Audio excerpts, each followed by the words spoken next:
fan se quiere quedar con el burladero. Ya te lo dije. Viene con el burladero y ahora se quiere dirigir el programa. Te lo dije. El quilombo, o sea, hasta que no... Que en el burladero había muchos... Terrible, tío. ¿Tiene una ambición alguno? Ya te- Perdón. Bueno, nada, seguimos aquí en el quilombo. Estamos hablando aquí de cuestiones internas, Qué malo guerras es. que tenemos aquí. Qué malo es. Bueno, vamos a hablar de Chávez Nogales, periodista andaluz, uno de los mejores de todo el siglo XX, como decíamos. Qué felicidad poder dedicarle aquí en la sección Las Armas y las Letras. Muy buenos días, Lorenzo. Buenos días, Luis.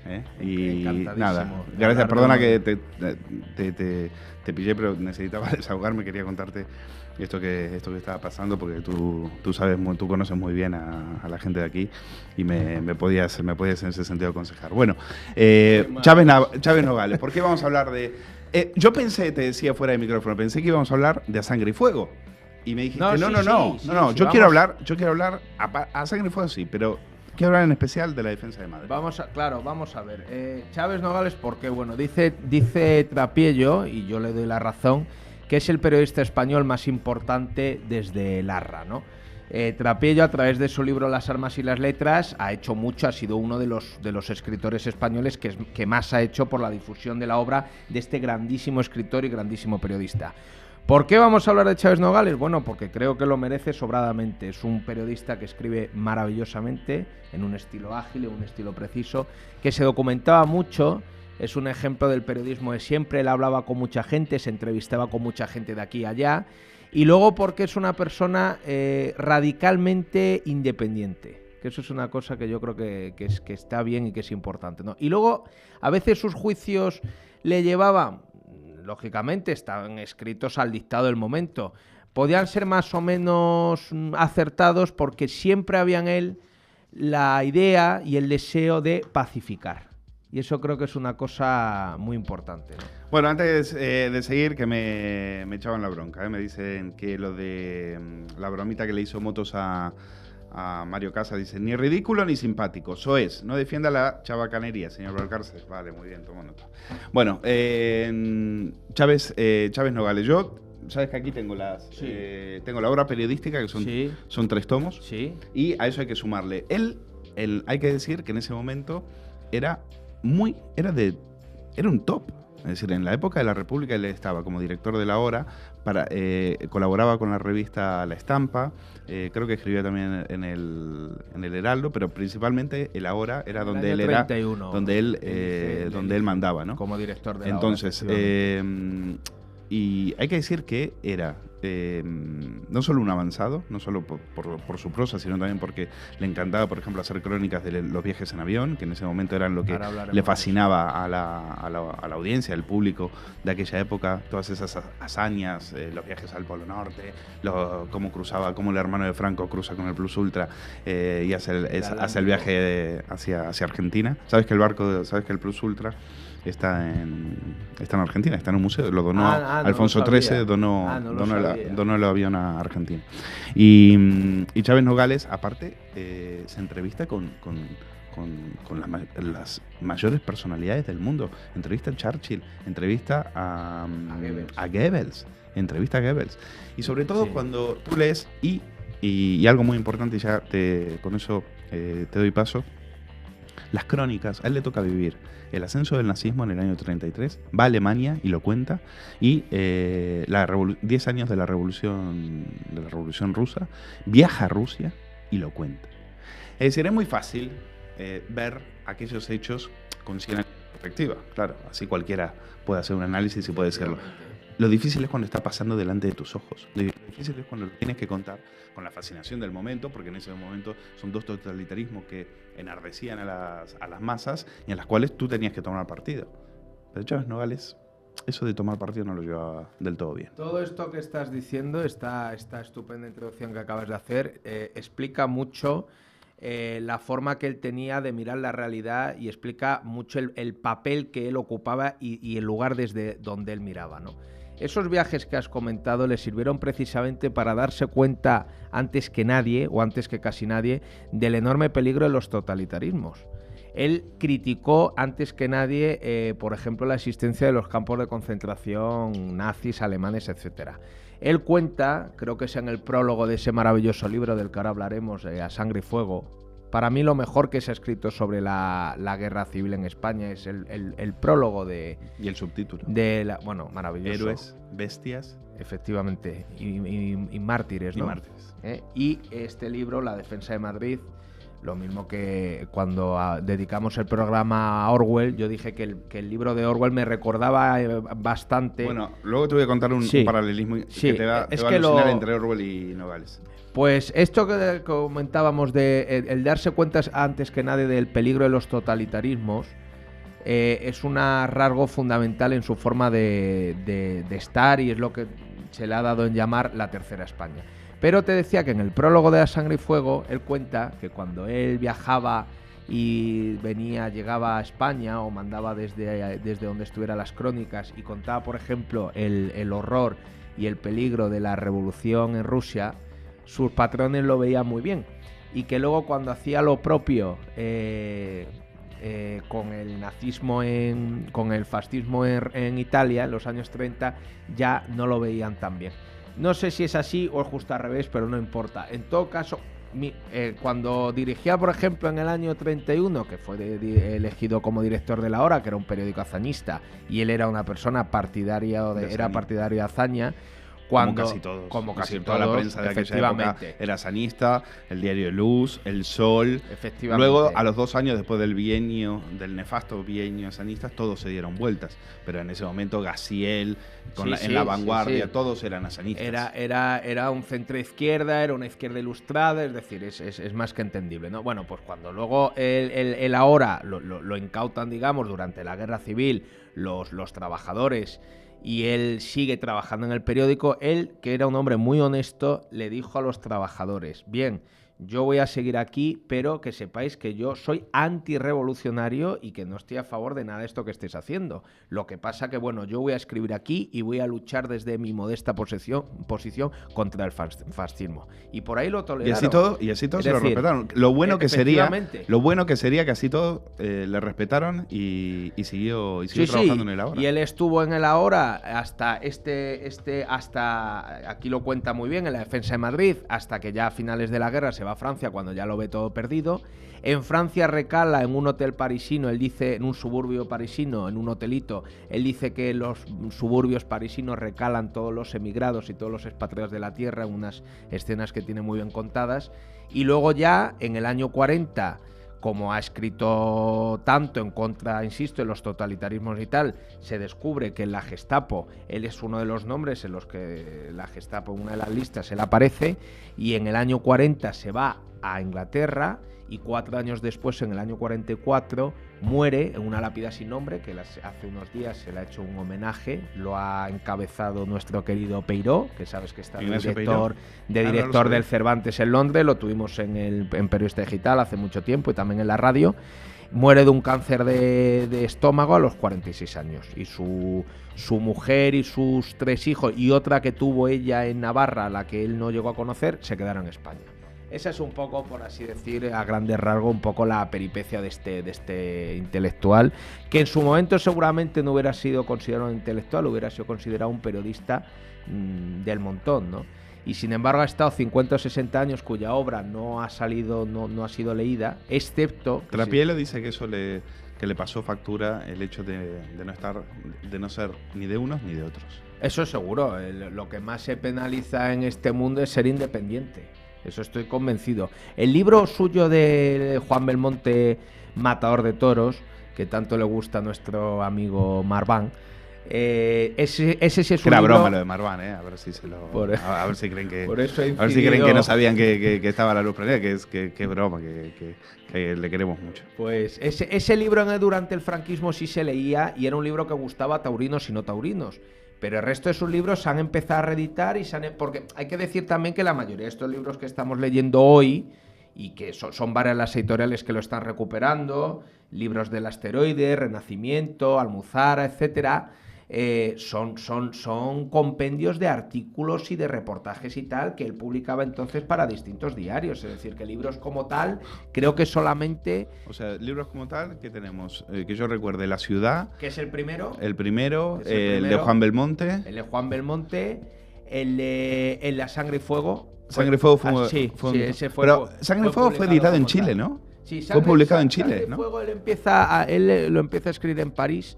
El prólogo creo que data del año 37 y él dice una cosa que es donde cuenta todo esto de que en los suburbios de París han recalado al final todos los emigrados del mundo. Es una cosa muy bonita. Me acuerdo también de Baroja, que tiene varias novelas de la Guerra Civil que transcurren en París, y también él dice que son hoteles de hundidos, de náufragos. Sabes que hay una anécdota entre Baroja, no sé si es con Pla, creo que es con Pla, que le dice Baroja, era año 33, 30, dice, bueno, ¿cómo está que bien va, o no sé si criticaban la República o qué, y le dice, bueno, quizás, ¿sabe qué pasa? Al final todos, creo que Pla le dice, al final todos vamos a acabar en algún hotelito muy... Ah, ya sé lo que es. Baroja va a la casa de Chávez Nogales. Entonces Chávez Nogales tenía un piso en el mismo edificio donde estaba el periódico. Y entonces ahí en la cuesta de San Vicente. Baroja, él vivía arriba. Claro, entonces Baroja Sí, le dice a Nogales, oiga, qué bien vive usted, mira, qué pisazo. Unas vistas maravillosas. Unas vistas maravillosas, qué piso espectacular. Sí, sí. Y entonces Nogales le dice, estamos hablando de comienzo de años 30, y le dice, bueno, lo peor de todo es que creo que vamos a encontrarnos todos en un hotel mugriento de París. Y así sucedió. En el año 39, Baroja y Nogales se encuentran en una pensión en París. Efectivamente, Qué destino, ¿eh? Baroja, ya digo, tiene varias novelas que transcurren en ese ambiente de exiliados en París. Baroja puede volver después de la guerra y, sin embargo, Chávez Nogales no. Él, su afán era irse a... Bueno, toda la caída de Francia, es que, claro, es lo que tú decías. Él va contando el derrumbe de Europa y el derrumbe del mundo que habíamos conocido hasta entonces. Él cuenta el derrumbe de España, luego cuenta el derrumbe de Francia, la entrada de los nazis en Francia, en ese libro extraordinario que se llama La agonía de Francia, que es un libro magnífico. Y él quería irse ya a Inglaterra, pero había mucha dificultad también. Ellos, los ingleses, no ponían tampoco facilidades para los exiliados de guerra y tal. Él lo estuvo preparando durante un tiempo y tal, y luego ya cuando finalmente... Por eso se fue solo y no con la familia, confiando en que en un momento determinado podría llevarse a su familia, y murió a los 4 años. Y muere a los 46. A los 46 años con un cáncer de estómago, una lápida sin nombre, que, como he dicho antes, ha sido homenajeada muy recientemente. Bueno, a mí de lo que me llama la atención es que él viaja fue de los pocos periodistas que estuvo en Asturias cuando fue la Revolución del 34. Fue de los pocos periodistas que viajaba a Andalucía cuando el anarcosindicalismo... Hay que entender algo respecto al tema de la República. Es decir... todos los días había muertos. Todos los días a algún energúmeno se le ocurría decretar el comunismo libertario en algún, no sé, vamos a decir, en algún pueblo de Jaén, de donde es Lorenzo. Entonces iban ahí y decían, venga, decretamos el periodismo. Y así hubo... Pero no es que lo decretaban, asaltaban comisarías, asaltaban cuarteles de la Guardia Civil para hacerse con las armas, asesinaban a los guardias civiles, y lo que en ese momento se llamaba el desorden público era absoluto, pues, y el gobierno a por uvas, el gobierno Azaña y todos estos eran intelectuales, eran tíos, tenían mucha labia en el Parlamento, pero después para gestionar eran unos absolutos ineptos, eran nefastos. Y finalmente por eso se hunde la República, porque estos tíos eran muy buenos para escribir, eran muy buenos parlamentarios, daban muy bien a la Cámara, hoy diríamos que daban muy bien a la Cámara, pero como gestores eran una ruina y llevaron al país al desastre. Y entonces, por ejemplo, hubo varios episodios que de alguna manera fueron acabando con la República. Por ejemplo, lo que pasó en Castelblanco, lo que pasó en Casas Viejas, que eso es letal para Azaña, lo que pasó en La Rinconada. Entonces, por ejemplo, yo recuerdo aquí en este libro Chávez Nogales cuenta lo que pasó en La Rinconada, que proclaman unos anarcosindicalistas una noche, proclaman que, bueno, decretan el comunismo libertario. Y entonces van y se lo dicen al alcalde. Entonces se lo llevan preso. Y entonces se lo llevan, lo voy a leer, dice, cuando un buen militante opone, un anarcosindicalista opone una objeción muy, muy válida, dice, no habían proclamado ellos el comunismo libertario para convertirse en guardias y carceleros. Y entonces a aquel hombre no se le podía llevar preso. No había más remedio que matarlo o soltarlo. Y atención a lo que dice, porque esto es fruto de lo que vio Chávez Nogales en Alemania y en Rusia. Y esto es lo mismo que dice Orwell. Si los comunistas libertarios de la Rinconada hubiesen sido eslavos, mongoles o beduinos, quizá hubieran degollado en ese mismo momento al pobre alcalde republicano. Pero como eran españoles, y yo creo que por encima de todo el ser español impone un hondo sentido humano, se decidieron por soltarlo. Lo mismo dice Orwell en Totalmente. Esa reflexión la podría haber escrito Orwell. Es que hay muchas concomitancias entre... No respecto a este hecho. No. Pero dice en general, dice, dice si los españoles no fueran tan buena gente, aquí se hubiera impuesto uno de los regímenes más totalitarios del mundo. Pero no pueden, porque no va el carácter, el espíritu totalitario no va con el carácter español. Es fabuloso. Es precioso eso. Bueno, él ya sabes que mira que los socialistas lo intentan, ¿eh? No, pero fíjate que el otro día cuando yo comentaba que el libro de Orwell me había recordado mucho en su espíritu a Chávez Nogales, me recuerda mucho un poco por esa forma de escribir, pero sobre todo por ese desencanto que hay con los propios, ¿no? Porque a Orwell le bastan unos meses en la guerra civil para darse cuenta del peligro enorme de los totalitarismos y de un enorme desencanto, digamos, hacia los suyos. Chávez Nogales, como hemos dicho antes, ya sabía de esto precisamente por esos viajes que había hecho y esos artículos que mandaba desde Alemania y desde Italia, etcétera. Te iba a comentar que él decía, ya lo sabes, que los mayores peligros para la República habían sido los socialistas, los anarquistas y los comunistas. Que los monárquicos... O sea, que en eso coincide con Pla. No, totalmente. Que los monárquicos y los falangistas también, pero que en menor medida.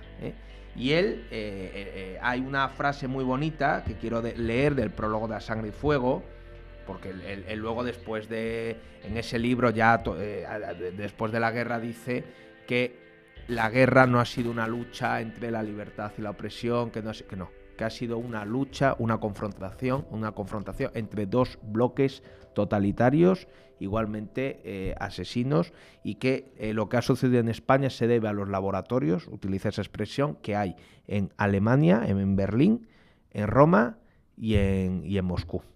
Qué bonito eso, vamos, qué bonito y qué ácido y qué atinado, ¿no? Y sobre todo a los laboratorios. Alguien que lo vivió, alguien que totalmente estuvo. O sea, es que Chávez Nogales iba a Berlín y se entrevistaba con los jerarcas nazis. Iba a Rusia y se entrevistaba con los jefes del Partido Comunista. Así es. O sea, es una figura de primer nivel y él lo vio con sus propios ojos. Porque aquí todos estaban fascinados y no sabían con lo que estaba pasando allí, y él lo vio. Él ve, por ejemplo, la segregación de los judíos en Alemania. Él ve, por ejemplo, que a los rusos muertos de frío haciendo una cola para sacar un billete de avión durante días, un billete de tren, perdón, durante días, y ven que si tienes el carnet del Partido Comunista te subes al primer tren, si no lo tienes tienes que esperar ahí no sé cuántos días hasta que te puedas subir a un tren. Eso lo ve Nogales. Ve antes que nadie, visitando los pueblos alemanes y tal, en ese libro cuyo nombre ahora no recuerdo, que está en Almuzara, que recoge artículos que él mandó desde Alemania. No es el de la dama bolchevique, ¿no? No. Hay un libro muy bonito también, que por cierto me regalaste esto en una feria del libro, que es sobre la Rusia de los zares. Ese es otro libro precioso. Pensaba haberlo traído, pero es que es un libro bastante grande. Es una edición y tú tuviste el detalle de regalármelo, cosa que me hizo muchísima ilusión la feria del libro, porque tú y yo llevamos años hablando de este escritor, ¿no? Bueno, pues él ve ya, antes de que Hitler ascienda al poder, él ya está viendo que hay un caldo de cultivo en Alemania nacionalista, que va a traer cosas muy malas, y que el nazismo en Alemania va a triunfar precisamente por eso, y lo explica y cuenta cosas, cuenta conversaciones que tiene con tipos que se encuentran en cervecerías alemanas, etcétera, etcétera, ¿no? Dice que cuando está en Rusia, por ejemplo, tiene la sensación de, claro, dice, ¿qué policía más perfecta? Claro, la GPU, la GUAPEU le llama él, así todo lo escribe todo junto, la GPU, dice, eran todos bolcheviques que corrían por delante de la policía del zar. O sea que qué mejor policía que una formada por estos que se tenían que escapar de otra de las policías más temidas, que era la policía del zar. es como si la Guardia Civil estuviera formada por gitanos. Claro. Lo dice textual, ¿eh? Sí. Lo dice textual. Sí. Hoy no sé si esa frase se la dejarían publicar, pero lo dice textual. Es como si imagínense a la Guardia Civil formada por gitanos. Es la policía perfecta. Fíjate, hay una frase muy bonita Bueno, pero cuéntame de la defensa de Madrid. No, vamos a ver. La defensa de Madrid es un libro que él escribe en el año 38. Lo escribe ya en Francia. Son artículos, insisto, como la mayoría de todos sus libros. La recuperación por parte de María Isabel Cintas y el descubrimiento de este libro es casi una historia detectivesca, porque no se conocía la existencia de este libro y entonces ella, en fin, está muy bien contada en el prólogo que ella hace. Yo os voy a ser muy escueto. Ella, viendo unos artículos y tal en un periódico inglés, le suena que ese estilo puede ser de Chávez Nogales y entonces empieza a investigar y efectivamente descubre que es suyo, que él es el autor. Hay un capítulo aquí que no se encuentra, que no se encontraba y que está incluido aquí en este libro, pero traducido del inglés. Eso me parece muy bonito y no se nota. Es decir, Chávez Nogales estaba como el inglés es un idioma en el fondo también Claro, hay que entender que Nogales escribía como tantos otros exiliados de la guerra, publicaba. ¿Dónde publicaban? En La Nación. Todos publicaban en La Nación de Argentina. Siempre barriendo para casa. La verdad, es decir, si no les hubiera publicado La Nación, a Pío Baroja, a Francisco Ayala, a Chávez Nogales, a Zorín. Escribe unos cuentos preciosos. Bueno, es que en ese momento La Nación era como si yo te dijera el New York Times, para lo que era el mercado español. Entonces, y también esas crónicas también salían en otros periódicos. Escribían en varias lenguas y para varios periódicos. Efectivamente. Bueno, y entonces este libro fundamentalmente lo que cuenta de una manera cinematográfica que casi parece un thriller maravilloso. Cuenta la defensa que hace el pueblo de Madrid, capitaneados fundamentalmente por Miaja. Hace un retrato de Miaja verdaderamente extraordinario. Miaja a veces no se sabe con quién discute más, si con Largo Caballero o con los franquistas que están asediando la ciudad. Y a mí me gusta mucho este libro, ya lo comentamos también en otra ocasión, el retrato que hace del pueblo madrileño. O sea, me parece una cosa... Los bombardeos eran a las 5 de la tarde. A las 5 de la tarde se bombardeaba la ciudad sistemáticamente. Y hay anécdotas verdaderamente divertidísimas. Por ejemplo, cuando empezaban a bombardear, siempre comentaban, ya nos están, como insisto, era a las 5 de la tarde, decían, el bombardeo de Madrid se efectúa regularmente a las 5 de la tarde y los madrileños dicen resignadamente, ya nos están dando el té. Me parece maravilloso. Pero es que luego hay una cosa muy bonita aquí también, que lo voy a leer para que vean el estilo y un poco la gracia que tiene. Él cuenta un feliz año nuevo, ¿no? En plena guerra civil en Madrid, y dice así: el aspecto de Madrid en estos últimos días del año es desolador. El barrio de Argüelles, evacuado totalmente, está casi en ruinas por los bombardeos aéreos y por el cañoneo de las baterías de la ciudad universitaria. Los esqueletos de las casas muestran los interiores devastados de las viviendas a través de las fachadas reventadas. Las calles están cegadas por el cascote de los derrumbamientos. Hay manzanas enteras de casas de las que solo quedan los muros exteriores. Entre los cascotes se pudren los cuerpos de los infelices moradores que perecieron en los bombardeos y no han podido ser recogidos. El viento, el sol y la lluvia van consumiendo sus cadáveres, al mismo tiempo que esparcen y destruyen los restos de los ajuares, las pobres y frágiles casas hogareñas puestas a la intemperie al derrumbarse los techos que las cobijaban. Bueno, ese es el contexto, ¿no? Sigo.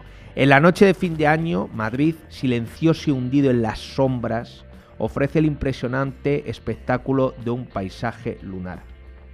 Más adelante. Hay, sin embargo, quienes conservan todavía el gusto de los ritos populares.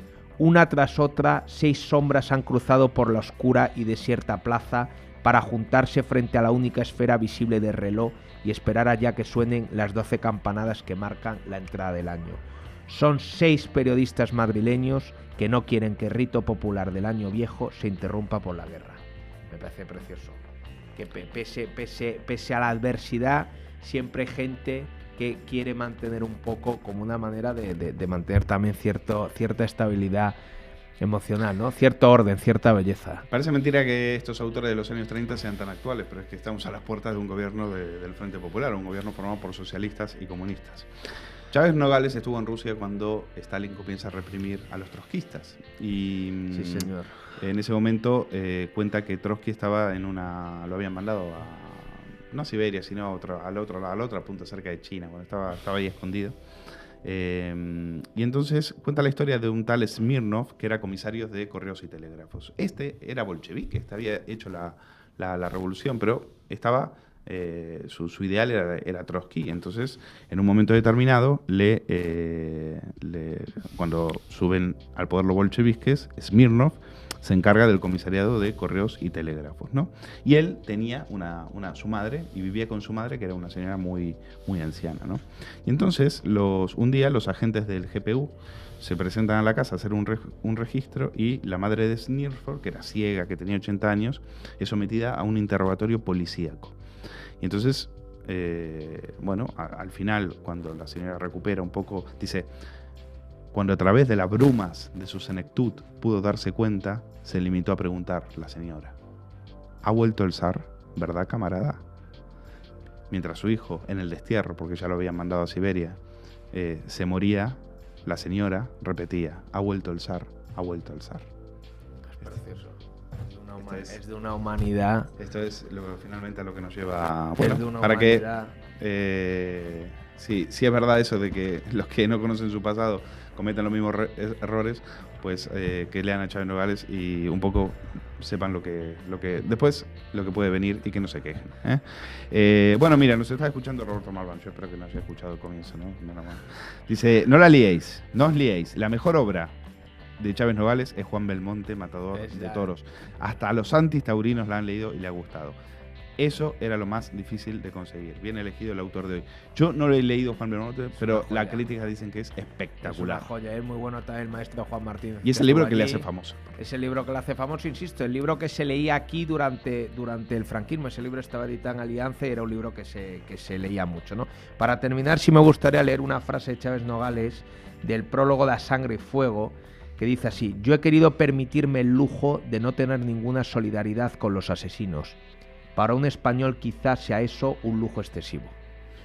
Año 37, prólogo de A Sangre y Fuego.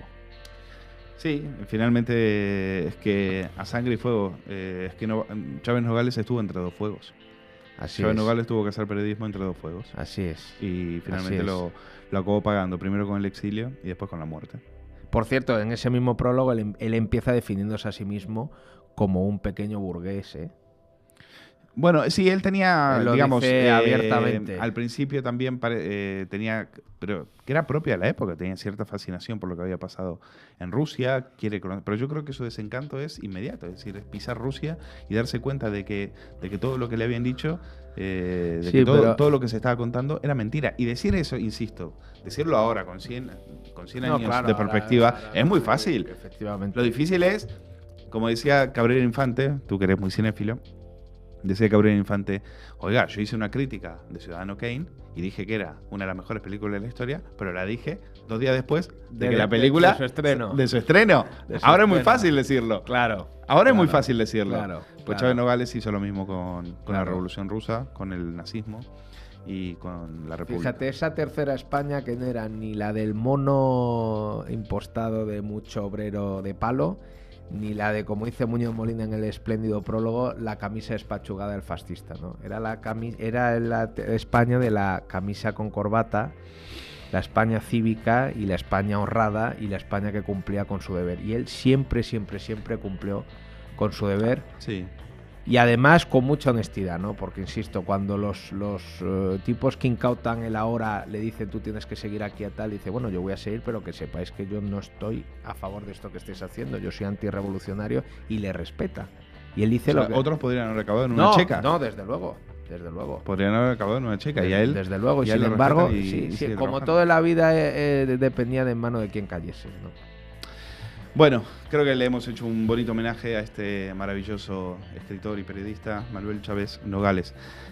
Tienen ahí La Defensa de Madrid, está editado por Espuela de Plata. Es Renacimiento, sí, todo, ¿no? Sí, bueno, pues vayan a la editorial Renacimiento Espuela de Plata. Y ahí tienen absolutamente todo. Esto es más difícil de conseguir, es la obra periodística, son 3 tomos editados por en gran trabajo también. Para esto sí que sirve nuestro dinero, editado por la Diputación de Sevilla. Por una vez en la vida, una diputación hace algo que merezca la pena en que gastar el dinero público. Yo es que creo que la editora nacional era una cosa muy necesaria precisamente para publicar este tipo de cosas, que a veces son libros que no son rentables desde el punto de vista económico porque no se venden mucho, pero son desde luego necesarios mantenerlos con vida, ¿no? Volveremos. Y está muy bien. Yo creo que Chávez Nogales es un autor que en esta sección, si nos dejan, volveremos. Por cierto, enhorabuena, 100 programas hoy del Quilombo. Ya lo celebraremos. Esta semana tengo que hablar con la Mata, que es el encargado del departamento de fiestas y celebraciones de periodista digital. Joder. Apañados. ¿Qué? ¿No lo ves a la Mata? Yo sí. Yo a la Mata lo veo en todo. Pues nada, hasta la próxima semana. Muchas gracias, Luis. Gracias a ti, Lorenzo.